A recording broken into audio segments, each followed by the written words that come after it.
Olá! A leitura de hoje vai ser do livro Fonte Viva, Francisco Cândido Xavier, pelo Espírito Emmanuel. A abertura caiu no capítulo 44, Tenhamos Fé. Vou preparar-vos lugar. Jesus, João, capítulo 14, versículo 2. Sabia o Mestre que até a construção do reino divino na terra, quantos o acompanhasse viveriam na condição de desajustados, trabalhando no progresso de todas as criaturas, todavia, sem lugar adequado aos sublimes ideais que entesouraram. Efetivamente, o cristão leal, em toda parte, raramente recebe o respeito que lhe é devido. Para destoar quase sempre da coletividade, ainda não completamente cristianizada, sofre a descaridosa opinião de muitos. Se exercita a humildade, é tido à conta de covarde. Se adota a vida simples, é acusado pelo delito de relaxamento. Se busca ser bondoso, é caracterizado por tolo. Se administra dignamente, é julgado orgulhoso.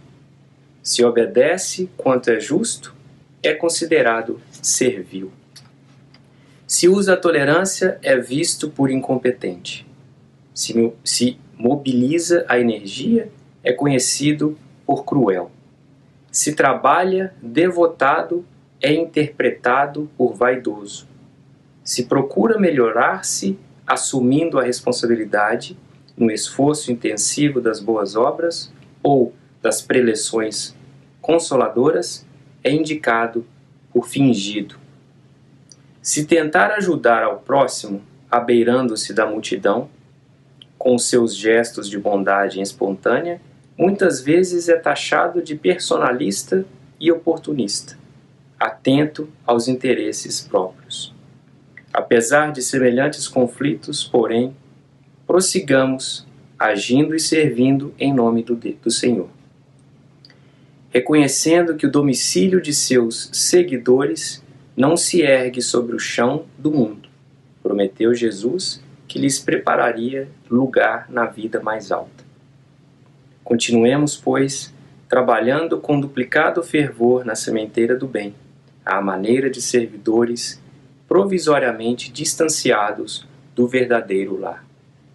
Há muitas moradas na casa do Pai, e o Cristo segue servindo adiante de nós. Tenhamos fé.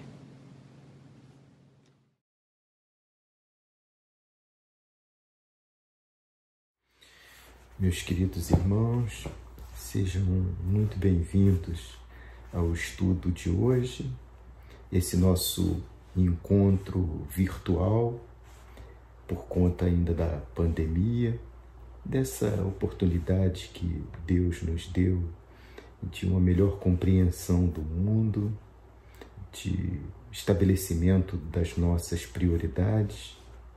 Então, agora que está passando, graças a Deus, as coisas começam a voltar ao normal.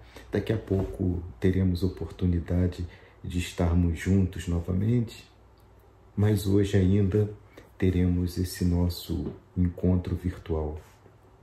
Como sempre, vou pedir ao nosso Pai Celestial e ao nosso Mestre Jesus que possam nos ajudar, nos intuir, nos inspirar, para que possamos, hoje, durante o nosso estudo, aprendermos juntos alguma coisa que seja de importância para a nossa evolução.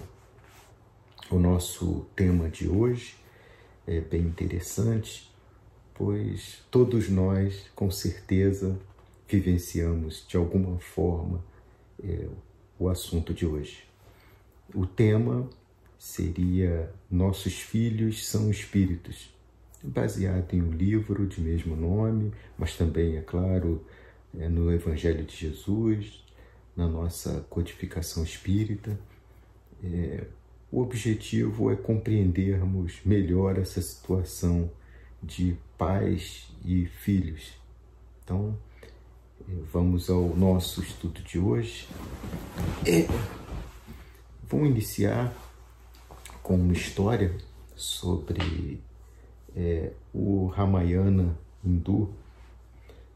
Conta que o mesmo teria sido escrito por uma pessoa chamada Valmiki, e que no início de sua vida, Valmiki seria um ladrão que roubava em uma floresta e atacava viajantes que passavam por essa floresta. Era um caminho estreito, e Valmiki estava sempre lá à espreita desses desavisados que passavam por o local.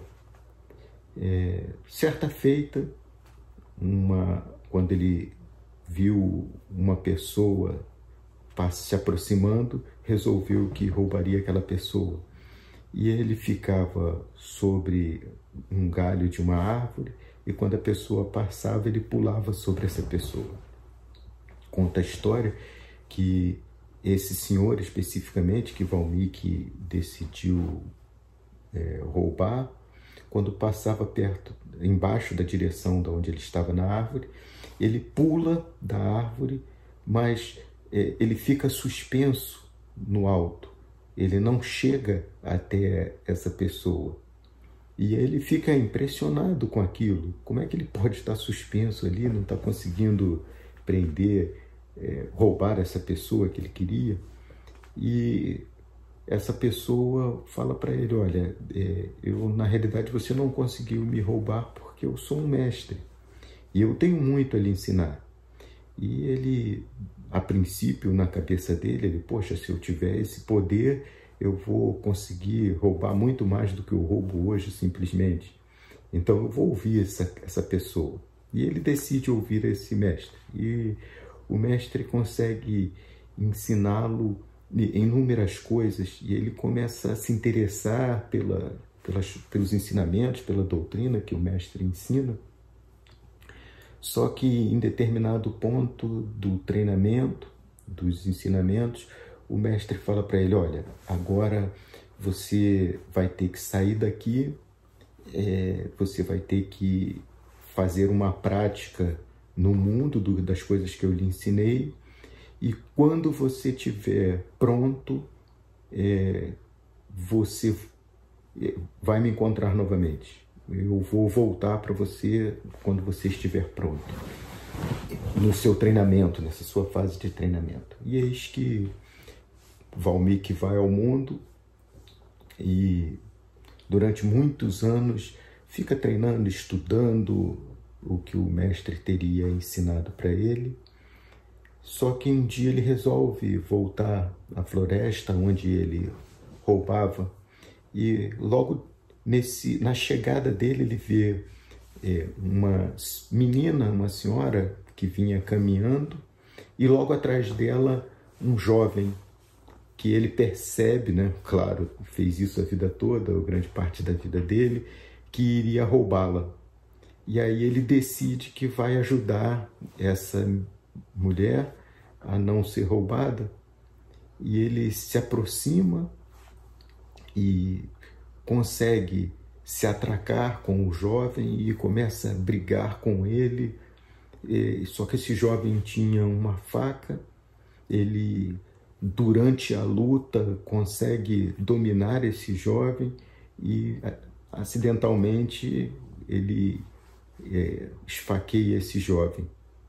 E aí, na cabeça dele, naquele momento, ele: poxa, eu treinei tantos anos para praticar o bem, para não fazer mal para as pessoas. Como é que eu vou encontrar meu mestre agora? Poxa, depois do que eu fiz. E aí ele pega o jovem, o meu mestre deve ter condição de salvar esse jovem, ele deve ser capaz de fazê-lo. E aí ele pega o jovem nos braços e sai correndo para dentro ainda da floresta. Em determinado momento ele encontra o seu mestre, e aí ele, chorando, fala: mestre, olha o que eu fiz, poxa, mas foi sem querer, eu não queria fazer isso, eu matei esse jovem, eu matei essa pessoa.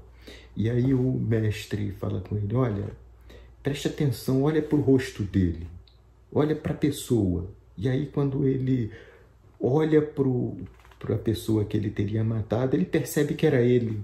quando era jovem. É o rosto dele ainda mais jovem. E aí o mestre fala, realmente, você matou essa pessoa.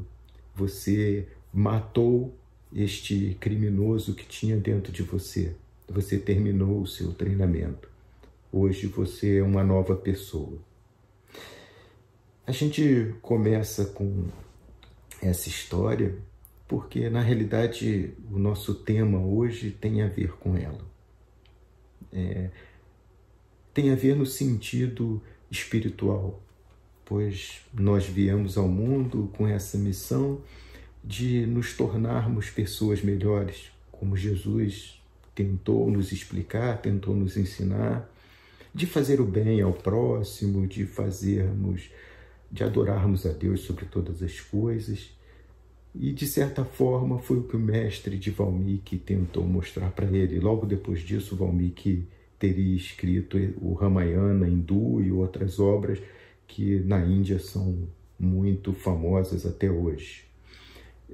Mas eu gostaria de lembrá-los que normalmente a gente tem uma concepção errada em função da nossa criação.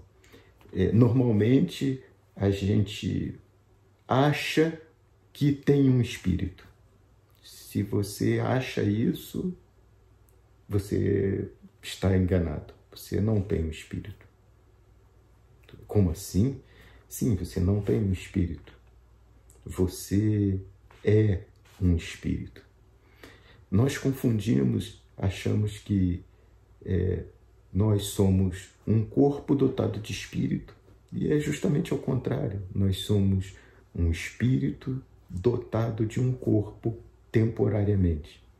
E é importante nós entendermos isso, porque os nossos filhos, eles também são espíritos que ocupam temporariamente um corpo. E esse espírito, quando chega para nós, não foi criado para ele uma alma novinha para habitar aquele corpo pequenininho. Não é isso. Na realidade, o espírito daquela criancinha ali pré-existia. Então, nós estamos falando de um espírito que talvez seja até mais velho que nós. Nós não temos essa condição ainda de saber nesse momento. Só saberemos isso quando desencarnarmos e nos reencontrarmos todos na pátria celestial. E aí, nesse momento, nós saberemos quem era efetivamente e quem somos nós efetivamente em termos espirituais e o porquê daquele encontro. E aí a gente fala, poxa, mas isso é comprovado na Bíblia para aqueles que de repente têm outra fé? Sim, existem inúmeras passagens bíblicas que falam sobre essa condição, essa dualidade de corpo e espírito. Jesus mesmo falou: o que é da carne é carne, o que é do espírito é espírito, fez distinções sobre isso. O próprio apóstolo Paulo, na primeira carta aos Coríntios, no capítulo 3, versículos de 1 a 3, ele fala para as pessoas, olha, eu só pude lhe dar leite porque vocês são como crianças espirituais, como seres, porque eu não pude vos falar como seres espirituais. Então, como vocês não estavam preparados para a verdade, eu só pude lhe dar leite, não pude lhe dar alimento sólido como daria para um adulto. O que ele quer dizer com isso? Que todos nós somos para Jesus como crianças, e nós não estávamos preparados para um alimento sólido. Então, o que ele nos dá é o alimento líquido, leite, até que nós um dia estivéssemos preparados para o alimento sólido. Então, existe essa distinção, e ele mostra isso, de seres espirituais e seres carnais. E é nesse sentido que Paulo fala que eu não pude dar para vocês, não pude falar como vocês, como seres espirituais, somente como seres carnais. Na realidade, quando a gente fala de filho, a gente fala, você é meu filho? Sim, você é meu filho, mas filho biológico, porque na realidade todos nós somos filhos de Deus, criados por Ele. Então, nós somos filhos de Deus em espírito e filhos biológicos nessa existência, vivendo aqui na Terra. Então, quando a gente fala que nós somos pais, temos sempre que ter a consciência de que somos pais biológicos e que nossos filhos, na realidade, são espíritos que pré-existiam, filhos de um mesmo Deus. Então, todos seríamos irmãos. E aí a gente começa a falar especificamente desse filho que chega para nós. E aqueles que não têm filho, claro, em algum momento chegou para algum pai. E a gente imagina a situação. Quando a gente vai numa loja de eletrônico qualquer, a gente compra um computador ou um eletroeletrônico e ele vem com um manual esmiuçando o funcionamento, como aquele objeto funciona, como eu ligo, como desligo, como dou carga, como faço ele funcionar para usufruir o máximo dele. E imaginem que quando a gente recebe essa criança para cuidar, ele não vem com um manual, não vem com manual de explicação. E pior, além de não vir com manual de explicação, não vem nem com certificado de garantia. Então a gente não pode nem devolver. E muitas vezes ele vem com defeito de fabricação. E aí a gente tem que assumir aquele pacote com defeito de fabricação. Se ele tivesse manual de funcionamento, certificado de garantia, que maravilha! Deus teria preparado para nós um facilitador, mas não. Faz parte do nosso treinamento a compreensão e esse esforço adicional para cuidar dessa criança naquele momento. Na realidade, a gente está falando de um espírito que, ocupando um corpo temporariamente, que ele não sabe usar. Então, essa primeira fase, a gente vai falar um pouquinho mais dela daqui a pouco, é uma fase em que o espírito tem total consciência, uma consciência muito grande dele, só que ele não sabe usar o corpo para expressar ainda essa consciência. E à medida que ele começa a aprender a utilização desse corpo infantil, ele começa a virar criança, porque ele começa a se introspectar um pouco, se ligar um pouco mais nesse corpo que ele está treinando. E aí a gente fala assim, poxa, mas como é que eu posso ter, de certa forma, prova de que isso seja verdade, de que o espírito já pré-existia? Como é que eu posso ter essas noções? E a gente pode dar inúmeros exemplos, né? Se fôssemos realmente criadores daquele espírito, provavelmente ele nasceria com a mesma condição, ou próximo da mesma condição intelectual que nós. E aí a gente percebe que não é assim. A gente percebe pais inteligentíssimos dando à luz, às vezes, a crianças medíocres em termos intelectuais. E o vice-versa. Pegamos pais aí praticamente sem condição intelectual, que não eram inteligentes com QI baixo, dando luz a gênios. Como é que a gente explica isso? Como é que a gente explica a personalidade das crianças? Sim, personalidade, a gente sabe disso. E isso independe de criação. A gente percebe filhos de mesmo pai, criado na mesma casa, com personalidades completamente diferentes.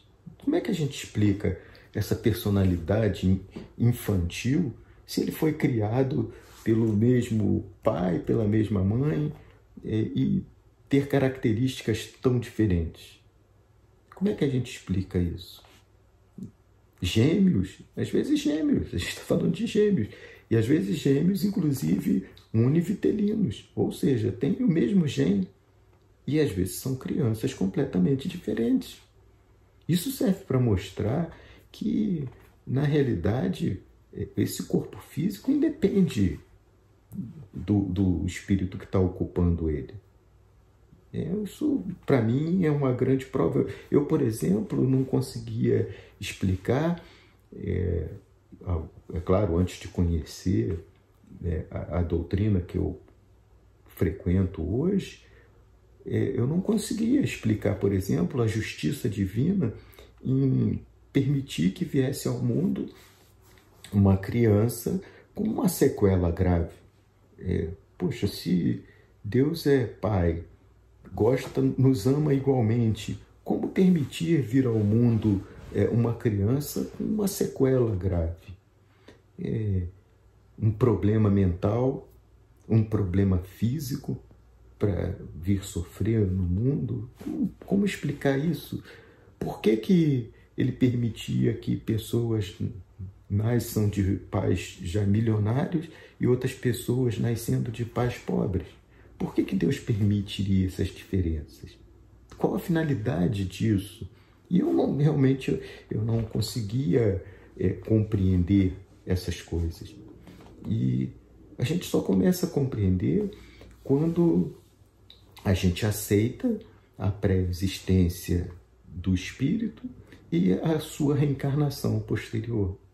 Nesse caso, a gente só está ocupando temporariamente. Então, na escala da evolução espiritual, nós iremos passar por inúmeros corpos e inúmeras situações que vão servir para nos ensinar, em algum momento, alguma coisa. A gente imagina, além das doenças, como a gente falou, espíritos que trazem marcas no corpo, crianças que trazem marcas no corpo de nascença, que os pais não tinham aquele gene para a produção daquilo, e a criança nasce com aquilo, que provavelmente é algo que é sem sentido, sem explicação, é uma lembrança para aquele espírito de algo que ele tem que fazer, ou de algo que ele sofreu numa existência passada, e ele vem com aquela marca para se lembrar. Então, nossos filhos trazem certas marcas, trazem seu traço, sua individualidade espiritual, que vão conviver conosco durante um período, esse período inicial de responsabilidade nossa, tentar fazer com que ele se torne um espírito melhor, cuidar dele nessa fase muito inicial, onde a gente fala da ausência de comunicação, a gente acha, que não se comunica. Então, deixa eu falar assim algumas coisas para vocês. Primeira coisa, as próprias plantas. Tá? A gente fala assim, não existe comunicação, como é que eu vou falar com um recém-nascido? Então, para você que é pai, tem um filho recém-nascido, eu vou dizer que nesse momento em que ele é muito pequeno, ele tem perfeito entendimento de tudo que você fala para ele.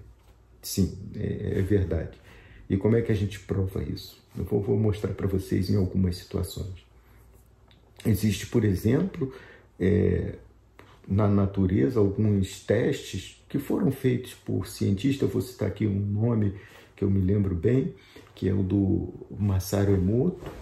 Ele fez diversos testes mostrando a nossa capacidade de comunicação mental com plantas, com objetos, e que a gente transmite com a nossa mente para esse objeto os nossos sentimentos. Então, se vocês colocarem aí, procurarem no Google, Masaru Emoto, experimento do arroz, tem inúmeros experimentos que ele cita. Tem o experimento da água, que ele coloca diversas águas, pega diversas águas de diversos locais no mundo, e os locais onde a água benzida ela tem um aspecto diferente. Ele começou a perceber isso, que dependendo do local de onde a água vinha, ela tinha características físicas diferentes. E ele começou a fazer experimentos, por exemplo, com plantas. Ele botava plantas em vasos, uma do lado da outra, e passava de manhã para uma, ele, olha, você está linda hoje, você está maravilhosa, e para outra, você está ridícula, você está feia. E em pouco tempo, aquela planta que ele dizia que estava ridícula estava praticamente morrendo, e a outra estava bonita. E eu falo isso quando eu era menor, muito criança, eu via minha mãe falando com as plantas, eu achava aquilo assim engraçado, ridículo. Pô, minha mãe falando com planta, vê se pode. E eu não entendia. E as plantas da minha mãe, até hoje, a minha mãe, graças a Deus, ainda é viva, pela vontade dele, é claro, as plantas dela são sempre muito bonitas, porque ela sempre teve esse hábito de falar com plantas. E aí a gente percebe que realmente as plantas, nesse caso, ouvem e dão resposta a ela com a sua beleza. A gente percebe, por exemplo, animais que a gente consegue falar com eles e a gente percebe, caramba, não é possível, ele entendeu o que eu falei, senão ele não teria feito. A criança da mesma forma. Só que vejam bem, a criança, quando ela é recém-nascida, como eu falei, a gente acha que não tem essa comunicação com ela, mas ela entende perfeitamente tudo que a gente fala, ela compreende tudo, só que ela não sabe usar o corpo em si. Existem, inclusive, nesse próprio livro, que é tema, grande parte do nosso estudo de hoje, de Nossos Filhos São Espíritos, inúmeras experiências e citações de pais que falam que conversavam com seu filho pequeno e falava para ele, olha, eu preciso de um tempo agora para resolver isso, fica quietinho, por favor. E a criança ficava completamente quieta. Então, existe essa comunicação entre nós, essa comunicação que transcende a linguagem. Na realidade, a gente acha que só começa a conversar com a criança quando ele desenvolve a linguagem. E não é. A gente conversa com a criança mesmo quando ela não sabe falar ainda. É a realidade. A gente consegue falar com essa criança e ela entende muito bem, só que não consegue responder para nós, até adquirir, é claro, essa conversação. E muitos pais falam isso. Meu filho, quando era bem recém-nascido, eu falava com ele as coisas, ele compreendia. E passado um certo tempo, ele foi virando criança. É assim mesmo, porque naquela fase em que ele ainda não domina o corpo, ele está muito mais espiritualizado e consegue compreender muito mais fácil a nossa comunicação. E à medida que ele começa a ter domínio do corpo, ele começa como se entrasse mais no corpo. Isso acontece conosco, de certa forma. Nós temos pessoas que, quando eram crianças, eram mais sensitivas, tinham mais visões, e aí quando vai crescendo, acha que isso é coisa da cabeça dela, e aí vai perdendo esses dons, vai perdendo essa sensibilidade. Totalmente normal, totalmente explicável isso. Algumas não perdem e se tornam grandes médiuns em toda a sua vida, justamente por não perderem esse vínculo, essa capacidade que tinha. E a gente pode... Como é que a gente tem certeza de que essa comunicação existe, de que é possível, de que algo que transcenda a nossa capacidade? Muita gente fala para mim assim, mas existe algum estudo científico, existe alguma faculdade que ensine isso? E aí eu vou dizer, sim, existe. E aqui perto, pelo menos para mim nesse momento, que estou vivendo aqui nos Estados Unidos, que nós estamos vivendo, a gente tem aqui a Universidade de Duke, na Carolina do Norte, que faz inúmeras pesquisas sobre telepatia, por exemplo. E eles já perceberam o seguinte, que a qualidade da comunicação melhora quando os envolvidos, por exemplo, são pessoas da mesma família, são pessoas que têm um relacionamento durante algum tempo, de pai e filho, pessoas extrovertidas, pessoas que praticam esse tipo de meditação, yoga, alguma coisa do tipo. Então eles percebem que realmente é algo que você pode treinar, pode desenvolver e que existe. Agora, eu não consigo me comunicar com uma pessoa que eu nunca vi, que eu não tenho link mental com aquela pessoa. E aí realmente a gente vai ter um índice muito baixo. Agora, quando eu já tenho, de certa forma, um vínculo, essa comunicação é mais que perfeita. E eles têm estudado isso, têm demonstrado.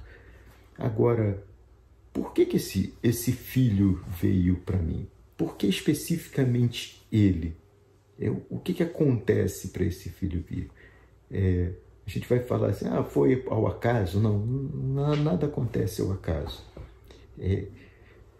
Normalmente, os familiares, quando a gente fala lá de pai, mãe, irmãos, a gente está falando de espíritos que possuem as mesmas afinidades e caminham juntos no seu desenvolver. E aí, em algum momento, encarnam como pai, em outro momento como filho, em outro momento como irmãos, mas essa caminhada é feita há muito tempo juntos, tá? Então, o seu filho biológico hoje pode ter sido o seu pai biológico, o seu irmão biológico em outra existência. E isso também não é ao acaso, é feita toda uma reunião, todo um preparo. A gente pode dizer que é feito um projeto em que tudo isso é estabelecido, como vai ser esse encontro e qual a missão de cada um nessa fase em que estaríamos vivendo agora.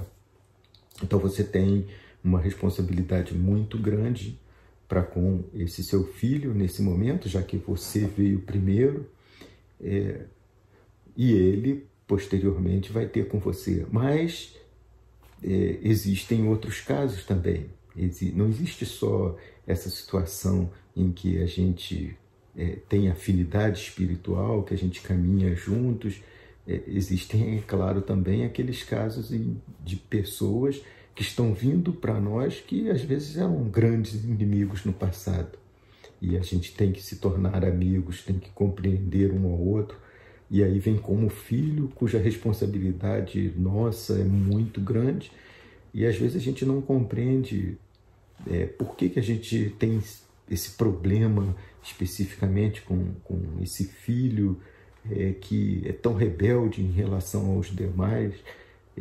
Provavelmente é esse que você tem que dar maior atenção, não que vai deixar de dar atenção aos outros, mas eu falo maior atenção nesse caso, porque é algo que você vai ter que corrigir, é algo que você vai ter que acertar ainda nessa existência para que isso não se prolongue por outras existências. Todos nós temos essa responsabilidade. É muito difícil, é quase impossível que hoje, num relacionamento de pai, filho, irmãos, que não tenha algum vínculo no passado. Isso é praticamente impossível. Todos os familiares aqui na Terra, encarnados, são espíritos vinculados de alguma forma, no bem ou no mal. Então, o que a gente está vivenciando hoje foi um grande projeto que a gente decidiu ainda enquanto espíritos. Nós decidimos que iríamos vivenciar essa encarnação e nos propusemos junto com essa pessoa, nessa condição de pai, filho, irmão, que quer que seja, nos melhorarmos, corrigirmos determinados problemas que nós temos. É isso especificamente. Agora, quando a gente fala de criança, até já para finalizar, a gente está falando de um ser que está vindo ao mundo e vai ter em você a pessoa mais importante, o exemplo que ele vai seguir. E a gente fala exemplo, a gente não fala a palavra, porque a palavra entra até nos ouvidos dela, mas é o exemplo que a criança vai seguir. Então, se você quer fazer de seu filho cumprir a sua missão, fazendo do seu filho um espírito melhor, dê o exemplo. É a melhor forma que você pode fazer. Só para finalizar, tem uma história de uma criança que estava vendo o seu pai ligar para um hospital, porque ele tinha brigado com o pai dele, o avô da criança no caso, e esse avô já estava com a idade bem avançada, e aí ele liga para um sanatório, alguma coisa assim, em que ele vai internar o pai dele, e a criança vendo aquilo tudo, né, ele, poxa, meu pai tá maluco, agora eu vou interná-lo, não tem mais condição de ficar com ele, ele só tá fazendo besteira, eu vou colocá-lo lá no sanatório e vou deixar ele lá. E aí, quando ele termina a ligação e tal, aí vem o filho dele e fala assim, pai, com que idade eu vou te colocar também no sanatório? Eu não queria fazer isso, mas com que idade eu vou te colocar no sanatório? E aí o pai para e percebe que, na realidade, o filho está falando aquilo porque ele fez na frente do filho em relação ao pai dele. Então, ele, não, meu filho, você não vai precisar me colocar no sanatório, não, eu só estou brincando, inclusive eu vou trazer o seu avô aqui para casa para cuidar dele. E é isso, basicamente, a criança vai se tornar um adulto muito espelhado no que o pai mostrou para ela, vai adquirir determinadas posturas. Não que isso seja 100%, é claro, como a gente falou aqui desde o início, porque cada um é um espírito pronto, cada um tem um nível de evolução diferenciado, e essa jornada serve, como todas as outras anteriores e todas as futuras, servem para nos aprimorar. Nesse caso, quanto mais rápido aprendermos a lição de amor que o Mestre Jesus nos ensinou e que nos aproxima de Deus, menor a necessidade de voltarmos. Espero que esse nosso singelo estudo de hoje tenha servido de alguma forma para mostrar a nossa responsabilidade diante dos corpinhos pequenos, mas dos imensos espíritos que já são, mesmo quando nascem. É a nossa responsabilidade colaborar com eles, porque num breve espaço de tempo eles estarão colaborando conosco. Deus abençoe a cada um e tenham uma ótima semana. Fiquem com Deus. Que assim seja. Boa noite, meus irmãos.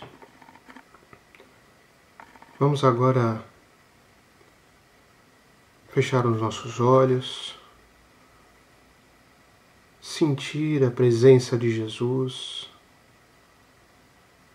dos nossos mentores, respirando profundamente, relaxando os nossos ombros,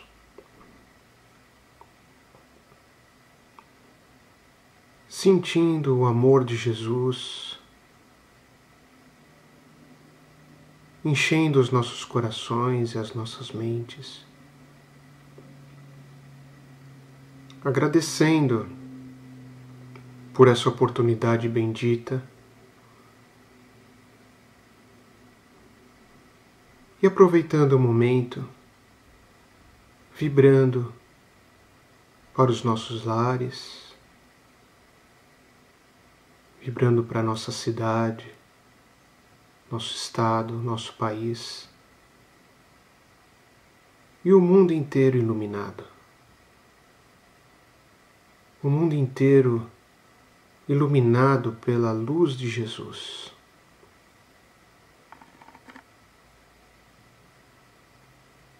Vamos vibrar saúde,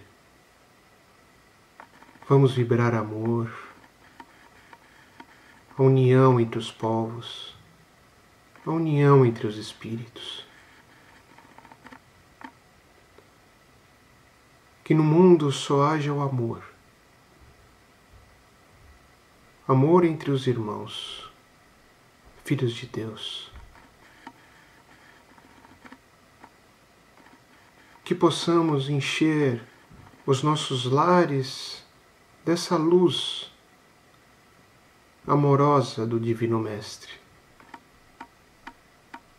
E que possamos ter em nossas mãos o trabalho bendito que nos traz o pão e que pode ajudar a outras pessoas também. Que possamos levar a todos os nossos familiares,